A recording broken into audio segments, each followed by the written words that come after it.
Everyone, welcome to our Vibgyor BPSC academy. तो शुरू करते हैं आज के करंट अफेयर को। और आज का करंट अफेयर का शुरुआत इंपॉर्टेंट डेज के साथ हो रहा है, जो कि आपके एग्ज़ाम के लिए बहुत इंपॉर्टेंट होता है। हर एग्ज़ाम में एक डे तो देखने के लिए ज़रूर मिलता है।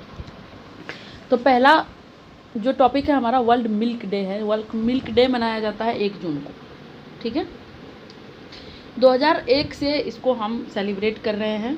किसके द्वारा? फूड एंड एग्रीकल्चर ऑर्गेनाइजेशन के द्वारा। ठीक है, नेक्स्ट है हमारा उसी दिन 1 जून को ही हम नेक्स्ट जो इम्पोर्टेंट डे सेलिब्रेट करते हैं वो है ग्लोबल डे ऑफ पेरेंट्स। इनको आप अलग अलग शब्दों में जान सकते हैं ग्लोबल डे ऑफ पेरेंट्स को। जैसे कि जो आपके ओल्ड एज के पेरेंट्स हैं उनका ध्यान रखना, उनको किस तरह से हम रखते हैं उनका ध्यान, वो भी हम समझ सकते हैं। दूसरी बात ये है कि हम जो पेरेंट्स बनेंगे या जो पेरेंट्स अभी हैं वो उन पेरेंट्स के लिए भी है कि हम कितने अच्छे पेरेंट्स बने और किस हिसाब से अपने बच्चे को लीड करें। तो अलग अलग शब्दों में पेरेंट्स के लिए ये आप जान सकते हैं। 1 जून को ये भी सेलिब्रेट करते हैं और ये इसका जो शुरुआत है वो भी 2012 से द जनरल असेंबली के द्वारा, मतलब जनरल असेंबली के द्वारा सेलिब्रेट किया जा रहा है 2012 से। ठीक है, नेक्स्ट है तेलंगाना फॉर्मेशन डे। ठीक है, इस वीडियो में ज़्यादातर डे ही है। तेलंगाना फॉर्मेशन डे जो है 2 जून को मनाया जाता है। ठीक है, 2 जून 2014 को तेलंगाना राज्य आंध्र प्रदेश से सेपरेट होकर के एक अलग राज्य बना था। ठीक है, एक स्टेट क्रिएट हुआ था तेलंगाना, जो आंध्र प्रदेश से सेपरेट हुआ था आंध्र प्रदेश एक्ट 1953 के द्वारा। ठीक है, और ये 29वां राज्य बना था, लेकिन अभी हमारे यहाँ केवल 28 राज्य। तो इसके बारे में थोड़ा सा ब्रीफ में देखते हैं। तेलंगाना जो है वो महाराष्ट्र, छत्तीसगढ़, आंध्र प्रदेश और कर्नाटक के साथ अपना बाउंड्री शेयर करती है। ठीक है, लैंग्वेज वहाँ का देखें तो सबसे पहला तेलुगु है और दूसरा अगर देखें राजकीय लैंग्वेज जो हर राज्य का होता है वो उर्दू है। ठीक है, वहाँ से नदी जो इम्पोर्टेंट फैक्ट है उसको ही हम देखते जाते हैं। तो नदी देख लें तो नदी गोदावरी और कृष्णा वहाँ से बहती है। इम्पोर्टेंट प्लेस की बात करें तो चार मीनार, गोलकोंडा फोर्ट और IT हब वहाँ है।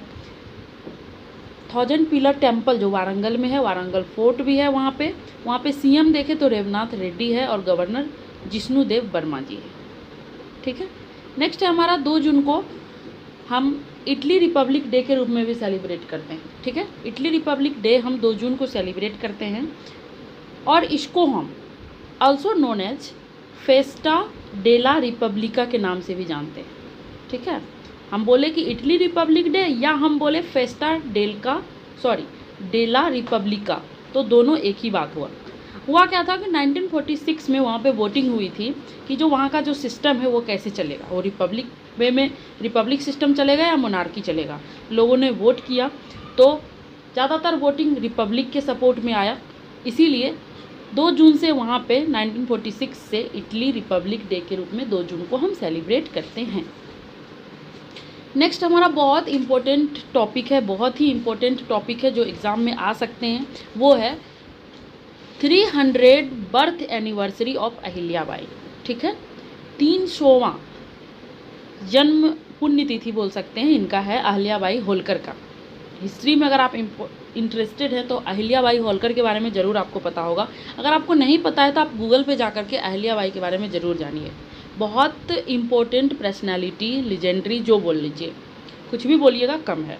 ठीक है, तो अभी 31 मई को इनका 300वां बर्थ एनिवर्सरी था, जिसमें PM मोदी भोपाल में महिला सशक्तिकरण सम्मेलन को संबोधित किए हैं इन्हीं के बर्थ एनिवर्सरी पर। ठीक है, और वहाँ पे 300 मेमोरेटिव कॉइन भी जारी किए गए हैं। ये जो कॉमेमोरेटिव क्वाइन है इसका मतलब पब्लिक डिस्ट्रीब्यूटर में नहीं ये काम आता है। ये एक इम्पोर्टेंट क्वाइन है जो किसी इम्पोर्टेंट डे पे इसकी शुरुआत होती है और उसी दिन इसका ये होता है। ठीक है, और थोड़ा सा जानते हैं इनके बारे में। National Devi Ahilyabai award women artist को भी दिया गया है tribal folk and traditional art के लिए। उसी दिन पुण्य श्लोक अहिल्याबाई होलकर वुमेन स्टार्टअप, थोड़ा सा पीछे जाके देखते हैं। एक स्टार्टअप 2024 में, ये 25 है, 24 में एक स्टार्टअप स्टार्ट हुआ था, एक स्टार्टअप स्कीम स्टार्ट हुआ था पुण्य श्लोक अहिल्याबाई होलकर। मोदी जी के द्वारा ये जो स्टार्टअप स्कीम है इसको लॉन्च किया गया था सितंबर 2024 में। और ये कहाँ के लिए था, किस राज्य के लिए था ये स्कीम, तो महाराष्ट्र के लिए था। ये भी जानना आपके लिए ज़रूरी है। और इनका बॉर्न जो हुआ था वो 31 मई, जैसा कि इस बार 300वां था 1725 में।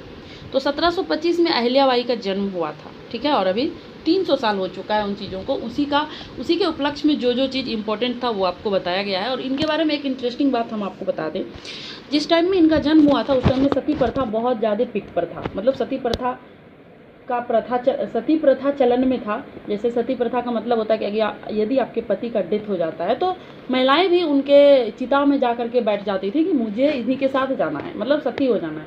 लेकिन उनके जो फादर इन लॉ थे, उनके हस्बैंड के जो पिताजी थे, वो उनको मना किए थे कि तुम सती मत हो, तुम कुछ भी कर सकती हो, तुम सती मत हो, तुम एडमिनिस्ट्रेटिव के लिए सीखो, सेना में जाने के लिए सीखो। और ये बहुत बड़ी बात हुई उस समय के लिए कि कोई फादर इन लॉ आकर के अपने बहू के सपोर्ट में खड़े हुए और उन्होंने मना किया कि नहीं, आपको सती नहीं होना है, आप एडमिनिस्ट्रेटिव के लिए काम कीजिए, आप आर्मी के लिए काम कीजिए, आप समाज के लिए काम कीजिए। और आगे चल करके उन समाज का वो डोरी अपने हाथ में थामी और बहुत कुछ करके दिखाई। तो आप एक बार गूगल पर जाकर जरूर अहिल्याबाई के बारे में जानिए, आपके एग्ज़ाम के लिए बहुत इंपॉर्टेंट था। थैंक यू सो मच, आज के लिए इतना है।